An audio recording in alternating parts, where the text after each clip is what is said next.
Hello viewers मु आज गोटे मिनिट रे आपन मानको पीरियोडिक टेबल विषय किछि तथ्य देबी। एटा होछि मॉडर्न पीरियोडिक टेबल जहा कि हेनरी मसिन 1913 मसिया बाहर करथिले एवं परमाणु क्रमांक अनुसार ए पीरियोडिक टेबल को सजेइथिले।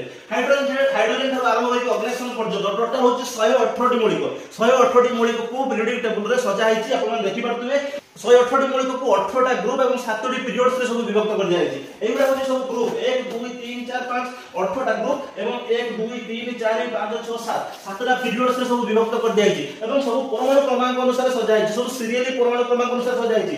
एइ जो हाइड्रोजन देखुछी हिलियम देखुछी देखो एटा होछि हाइड्रोजन। एइ जो हाइड्रोजन लो एच रा होछि तार सिंबल। एच रा होछि सिंबल। हाइड्रोजन होछि तार नाम।